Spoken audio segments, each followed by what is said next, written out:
lot of people asked about how I'm teaching kids to be intuitive eaters. I'm maybe crossing the line, or other influencers do when they talk about intuitive eating, into making rules of it. I'd watch kids even at church. I'd watch kids at school just to watch it.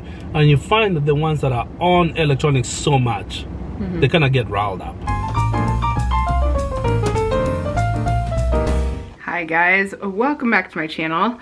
Today, or this weekend, we are out at our farmhouse for the weekend. We've kind of fallen into a routine where we come here every other weekend, but a longer weekend. So we come out on Friday, like leave Monday night or Tuesday morning, and it's just worked a little better. It is a bit stressful going back and forth between two houses all the time, and so doing every other weekend has just worked out better. I think almost all of us are just ready to move here. Just can't quite yet. We could if we really wanted to, but it would be hard and before Judah left. So he has a couple months left. I think we'll hang in there, or maybe we won't, and we'll just move here.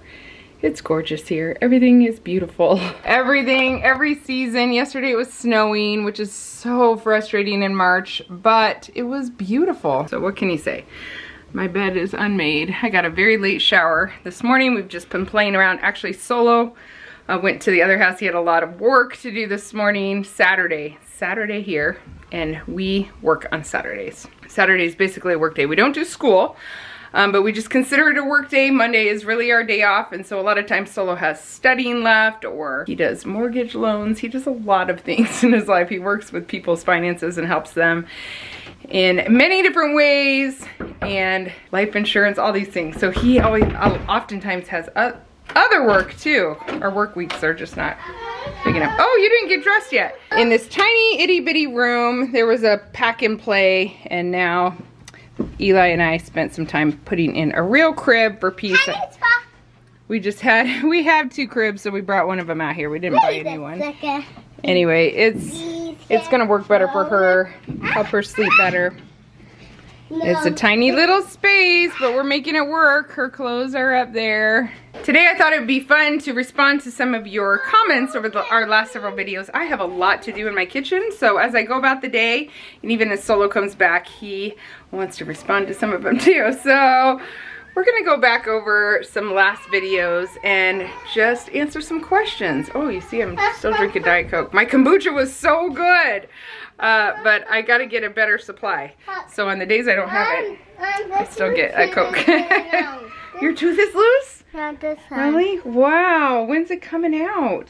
I don't know. Here's the pack and play that was trash. It was trash. It did not work well. The mattress bunched up a lot. I've never had a pack and play that was so bad. I think I might throw it out, which feels wrong. Maybe I can buy a new mattress for the bed. The bed part's fine. Alright, so I'm gonna go get to work in the kitchen. Okay, we cleaned the kitchen first because it was a disaster. Sometimes when you have a lot of people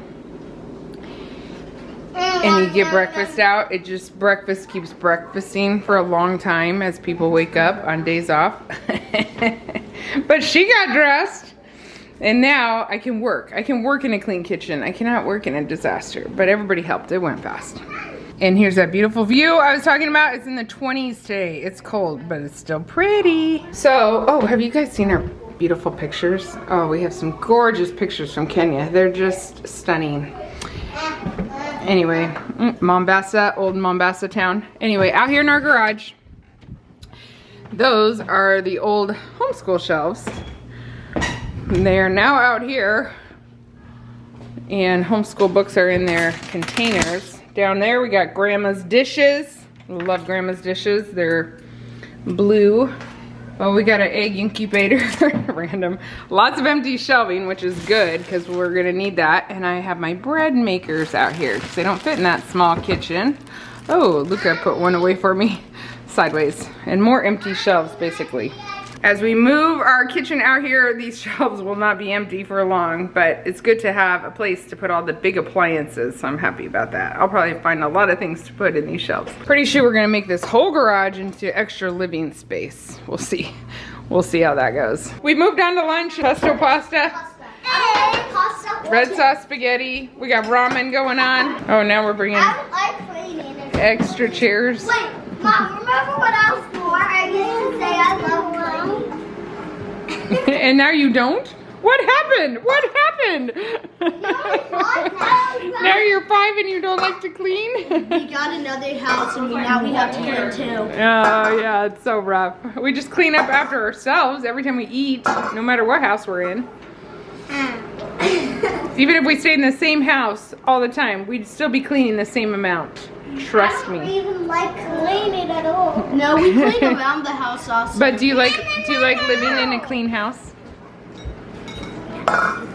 No, you would just like to live in a big pit? I want to live in a clean house. No, The point of cleaning it, it's just gonna get messy again. That's what parents ask themselves every day.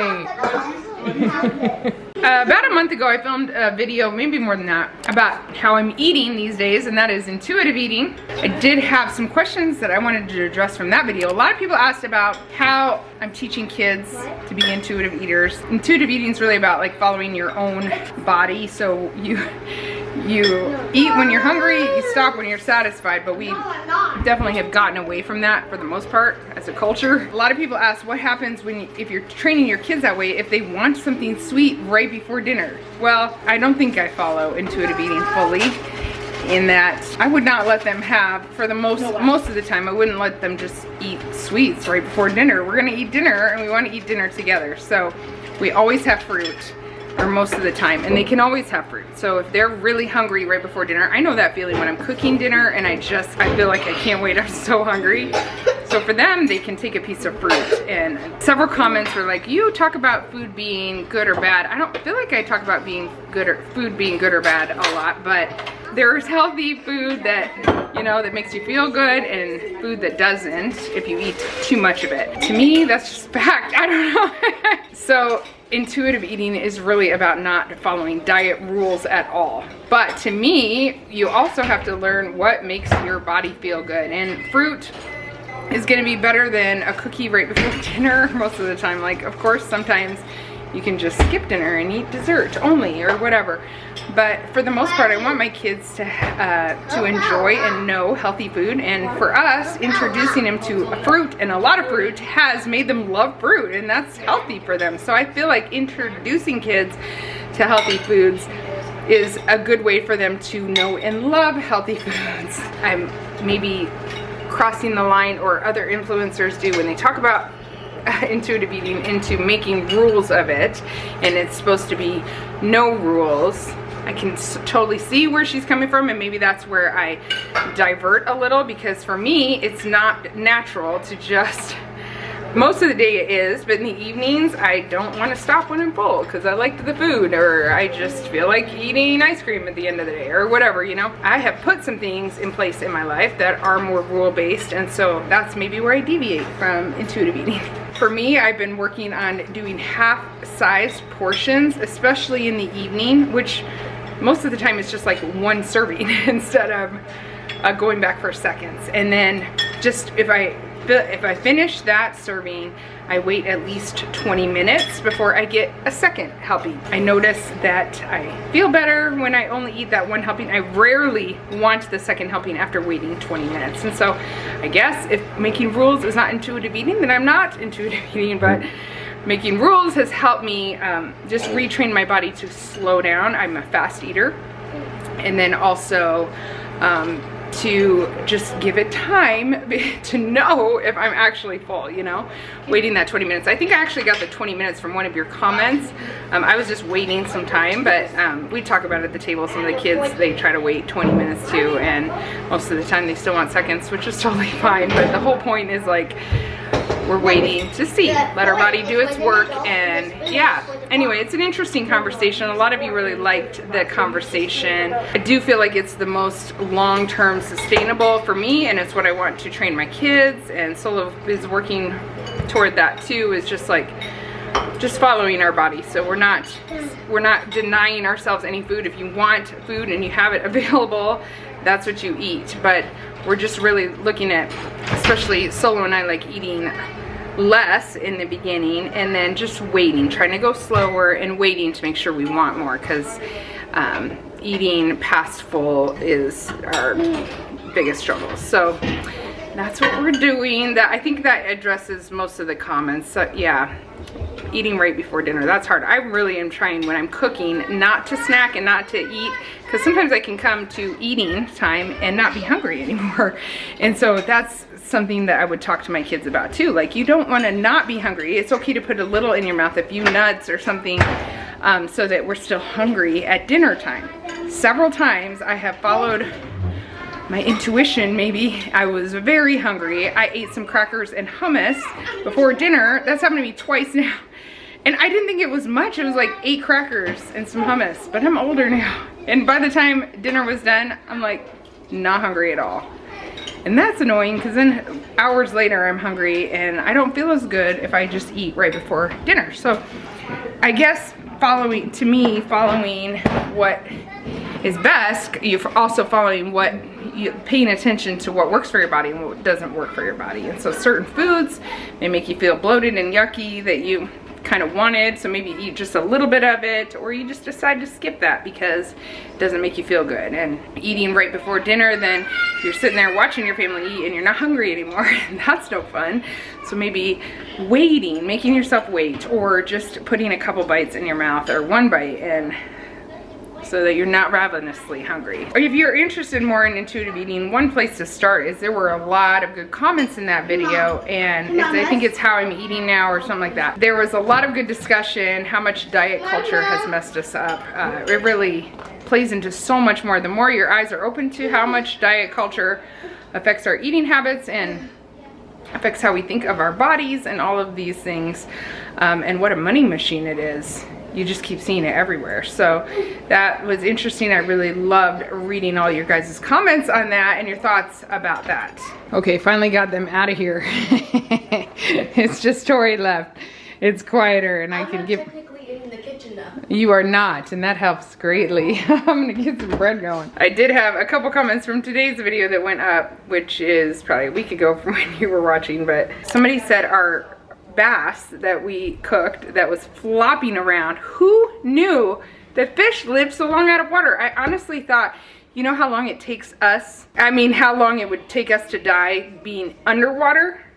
I thought that's how long it took fish to die being out of water. That is not true. Wait, like, how long does it take a fish?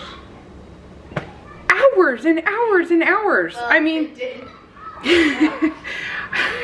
It takes a long time. I had no idea. In fact, Trey ended up cutting the head off of that fish, which I didn't want to be too gruesome and show all of that, but Solo put the body kept flopping around for a long time. The head was still like breathing for a while there, or the gills or whatever. Something was moving on the head.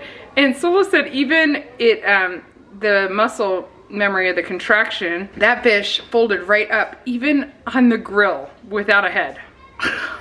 Wait, what? You did it on the grill? Yes, I had no idea. Someone said it was a speckle, the kind of bass we have is a speckle perch, and she said it's her favorite freshwater fish. So that's super exciting. And she said that we have a pond full of them, and she said they can grow to be, she caught one 3 pounds. They can get really big, which is awesome. Someone else said it wasn't a bass, it was a crappie. I hope I said that right. That was Brenda. But she said you're lucky to have them in your pond. They're great eating. Anyway, whatever it was great eating. I gotta tell you this one. She said Martine. I'm terrible at reading names. Okay. She said the fish flopping around reminds me of a time we caught a ton of catfish and didn't have time to process them right away. So she threw them in her freezer. Later, my daughter opened the freezer and a large fish flopped out onto the floor. I can still hear her scream, so funny. So we learned to cut the head off ASAP. That's why we cut the head off, is because it wouldn't die. Needless to say, I'm learning a lot. I love to learn though. It's fun to learn new things. It makes me feel real proud that we can cook up the fish in our pond. I know that probably sounds really silly to some of you, but some of you would understand that feeling. I think my favorite comment from that fish video is, I just saw, is freeze the fish. Okay, you clean the fish, you cover it completely with water and put it in the freezer. I don't know how you get it dead first, that's the problem. Cover it completely with water, and then when you thaw it out, you can freeze it even, she said she's done it up to a year. This is Sandra. And she said when you thaw it out, it will taste like you just caught it. I think that's such a great idea if the kids want to fish this summer or whenever and catch a bunch of them, but we're not wanting to cook them that day. What a great idea. How do you get them dead? That's my question. I just broke a nail trying to get this honey out of the bucket from my bread, scraping it out. We can't figure out with this huge bucket, it doesn't fit even in our oven to do like a really low heat. We can't figure out how to melt it. I guess Solo's waiting until he makes a fire outside. It's been really windy and cold, but that honey, even when we melt it, one day we put it by our fireplace here and we got it a little bit melted on one side after hours. The next morning it was hard as a rock again. So I don't know if it's the kind of honey I got, but it's really annoying when you're trying to make some bread or Seth wants honey on his butter, or bread, his toast rather. All right, I almost got these in here. I've moved that out here, of course my bread machines. And I was getting bored out here on the weekends. We were out here and just a little frustrated that I couldn't make progress with some of the things I needed done. But it's helped to have some machines out here. The frustrating thing was that I was here without anything, with like a Saturday, not knowing what to do. So now I moved it all out here, so I can't make it at the other house as easy. Well, without the grinder, unless I take flour back there. But it's okay because the weekend we're out here, I just try to make a whole lot of it. And it's worked out so good so far. I don't mind. I could always move it back, but I kind of like having a job while I'm out here on that weekend. And we do come out a lot more than that weekend, so I could always come and just plan to spend a little time and make some bread. But yeah, so far it's worked good. And we can, even though it's 2 weeks, it lasts for us 2 weeks, especially right now it's winter, so it's not getting really cold. I mean really hot. It's not molding the bread, but it does work really good in our freezer. This homemade bread comes out of the freezer tasting just like we just bought it. By the way, I've always had that experience with store-bought bread too. Bread freezes so well, so you can always do that as well. Oh, he loves to make bread. He loves the part of putting the honey in the bread. Do you like honey? Yeah. Are you a honey? Kind of? No? You're a boy? I brought my KitchenAid out this weekend, so I was going to make my pizza crust, but I didn't have flour because I didn't grind enough to take home to make the pizza crust. So while I'm making bread, I'm going to make my pizza crust. What? I'm making soup. I'm making 2. Why? Because we eat a lot of bread. Do you like to eat a lot of bread? Yeah. Yeah, you eat a lot of bread. So now I will be making bread and pizza crust every 2 weeks. So Mom, what are you making also? I'm making pizza crust also. Oh. No.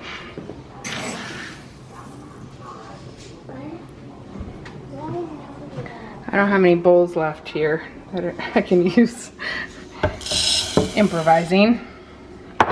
Ready? It's gonna be loud.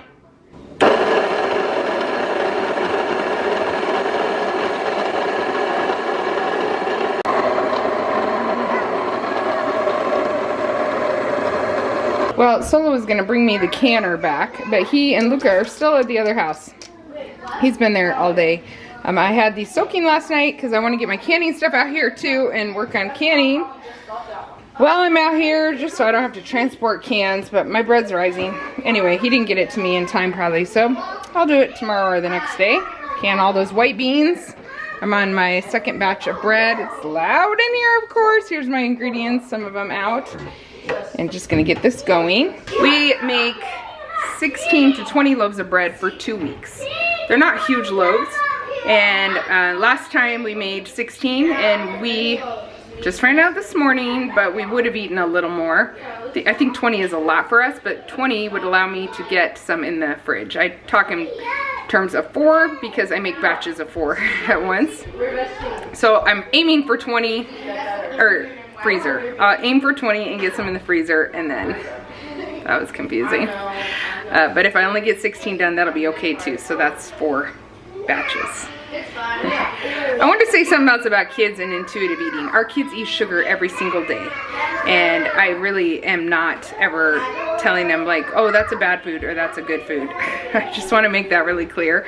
I think that's important because I don't want them to feel deprived of anything. And when we have it around or they want to bake and they ask for it, if it's not like close to a mealtime, yes, for sure.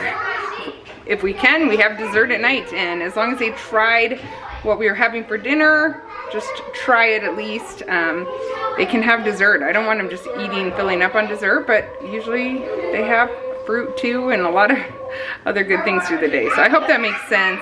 I'm definitely not necessarily the expert on that or perfection, but I'm doing what I think is best. And those people are going crazy over there. It's all fun and playing games, but this is a small house, so I can't escape the noise when I'm trying to talk to you. Speaking of sugar, we've got some homemade cookies. We were waiting for ice cream. It's gonna be cookies. What are they making them? We were waiting for Solo to get back because he brought the canning stuff over there and some butter. Tori's the chef, the chief baker, and she's got a few helpers. Noelle, keep your hair far from that bowl. We've had a hair accident in those bowls before. Okay, for dinner tonight, neither one of us feel like cooking, although we have a lot of meat thawed.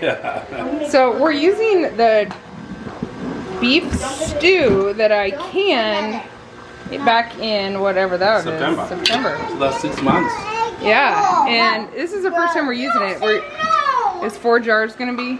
Oh yeah. Oh, Seth. Good enough. Anyway, it's a lot better than I even thought. I should have done more. It doesn't even need Yeah, I didn't add. needs any seasoning. I didn't add seasoning when I was canning it. I thought it would need a lot, and it's really good. Very, very good.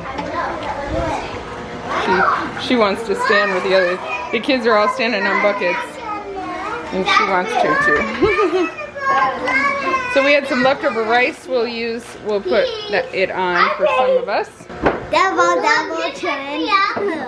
Double twins.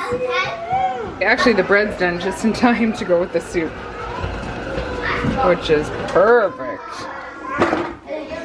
This is like steamy hot bread. Whoa. It is hot. All right, it's about the end of the day. See the sunset? Solo's home. Yeah. And I guess you saw him already. Oh, was I on the video already? Mm-hmm. You were cutting bread.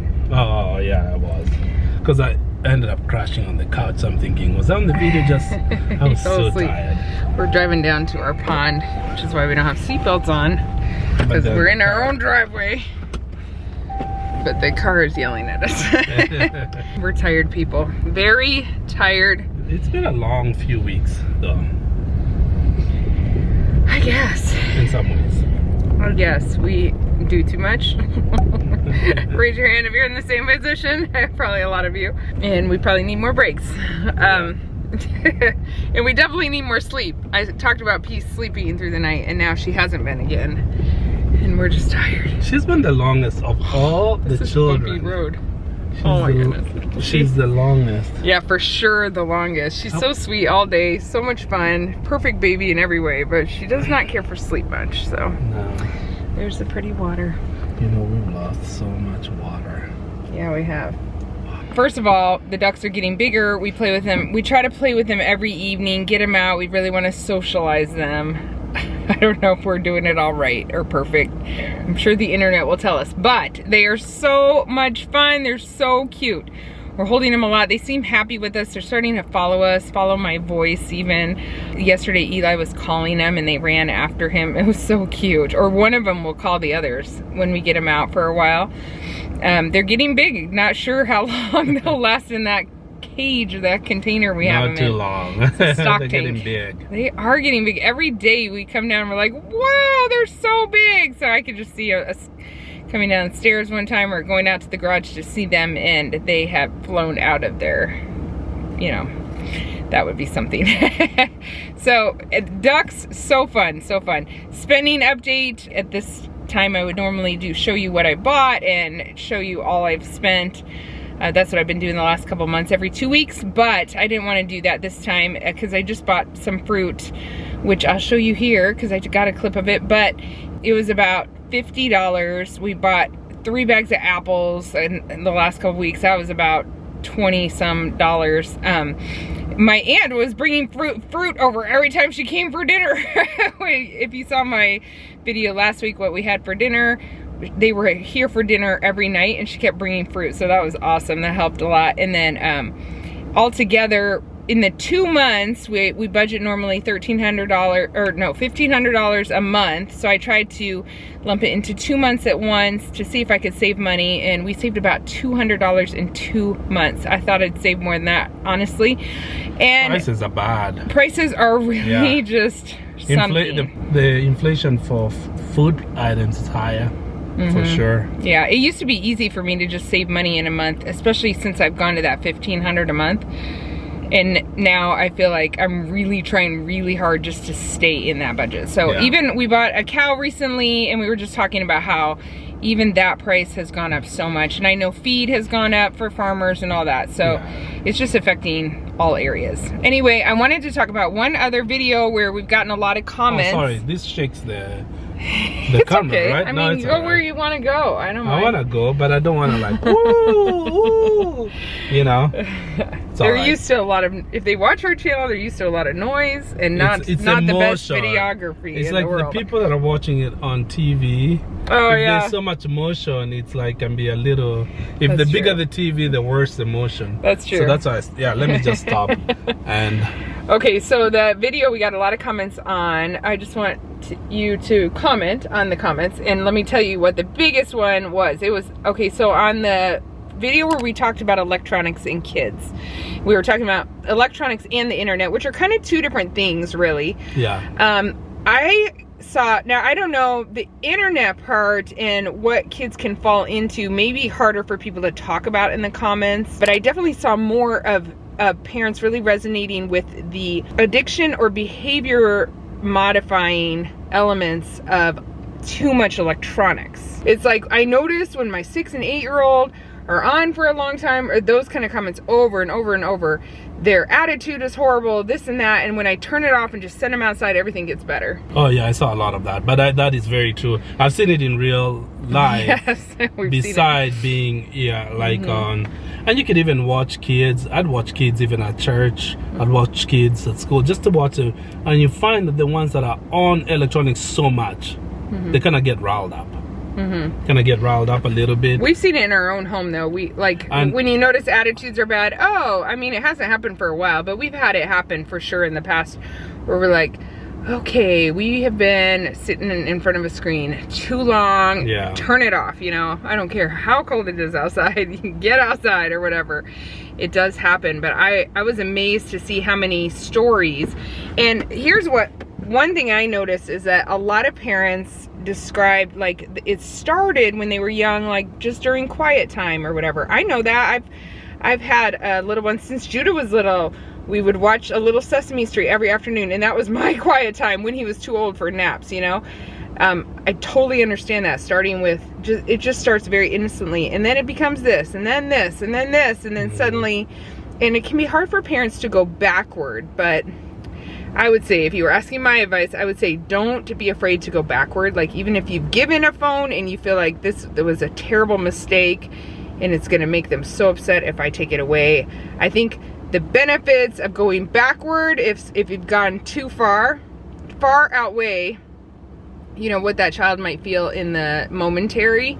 And it's just worth it. We've gone backward in things before where they've had something and then we're like, no, this isn't right, we're gonna take that back, you know. If you choose to go backwards, absolutely, without a doubt, expect the initial time first, the shock time being harder. So don't cave, be the stronger one. You're the parent. To me, I think they have like a drug, same kind of simulated, it simulates your brain like a drug, and they will act up if you go stronger. I've done this with so many parents. I've seen it in my own life, but I go already prepared that I just have to be firm. You know, you don't have to talk down back with the kid or anything. Just need to be firm. But after that initial shock, your child's gonna get better. I can guarantee it. Yeah. And take this, it's not just children. I remember, just to use an example, there's a time when we signed up for cable many years ago. Signed up for cable because our friend was selling cable. Oh yeah. And they give us all the discounts for like the first year or so. And it was really nice to have all the channels and have selections. This is many years ago. Well, the time came, friend was not selling cable anymore, and all the discounts had gone. And I was like, I can justify paying this much for TV. And boy, when I said I'm gonna cancel it was hard to cancel. For who? It was hard for me at first. I had to like, okay, look at the bill, look at the benefit, because I wasn't even home that much. And it just didn't add up for myself. I know that's the preference for everybody, has some different. But remember, it was hard for me too. But also it was hard for the cable company. Oh yeah, because they gave me all the discounts after I quit. I'm like, should I give me the discounts before I made my decision? But my mind is made up. You know, anyway. But it's kind of the same thing. You start to go backward on something you actually enjoy. I think we've had the benefit of counseling so many families, and what we have seen many times is that parents regret not making the hard decision.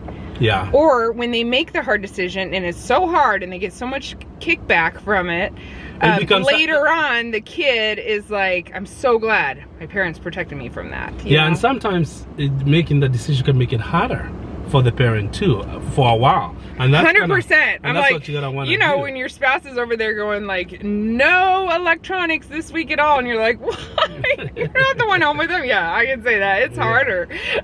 Yeah, so we don't do that. You just have to know as a parent, mom or dad, you just need to know, decide what you want to do. But then once you make the call, you have to be firm and stick with it. Find alternatives for entertainment. Yes. If that's what you want to do. I have been asked a lot of times what we do about gaming systems, like gaming systems. Well, I grew up without them. My parents felt like it could be very addictive, so they did not want it in the house. So we kind of, did you grow up without it? You never really I grew up without it, not because they said no. I grew up without it because it was just hard to access. Yes. And so, well, like, I would go play games at friends' house. So for you, it was hard to access. For me, my parents actually had to. By default, I was happy that it didn't happen for us. Yeah, right. And my parents had to like actively work to keep it out of our house. Well, we have not had a gaming system besides a Wii in our house, and they've never been addicted to the Wii at all. But no, we have something else. But that's what I was gonna say. Is there's so many other ways for kids to game without a gaming system. I do think sometimes those things are so advanced that they can be really addicting and get into them. But sometimes it's fun it's what kids and families have fun together with, like playing board games too. So I think it's different for every family.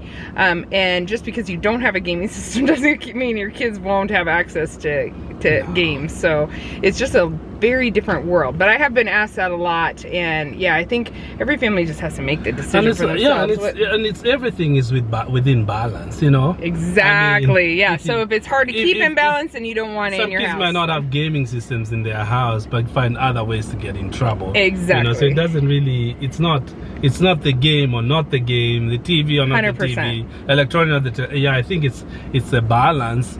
And also just recognizing what's hard to keep, you know? Yep. I would say if it's hard to keep in balance in our house, then we don't want it in our house. So that's kind of the measuring stick we use. But anyway, we could talk about this for on and on and on, but the sun's going down. Yeah. Thank you guys for commenting. Thanks, when you comment, we really appreciate it. He obviously is trying to shut me down now. No, I'm not. Guys, we'll talk to you soon. Hey, you got your Bible with you? I gotta read this. It's waiting for me. All right, he is preaching tomorrow morning. Bye. See you guys. Seth, don't hit her. She thinks she's wearing a dress. Sit down. She doesn't know it's a Spider-Man costume tied on her. Sit down. Sit down. She's so happy. She sit down. He sit down. She wins. Now 2 pieces. 2. Sit down again.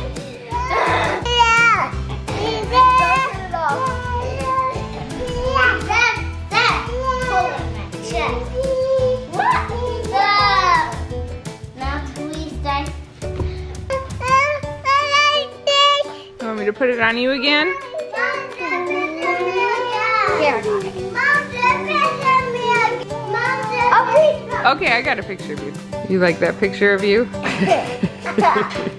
He's got me in the picture. Mom, can I try? You want one? You want one on your shoulder?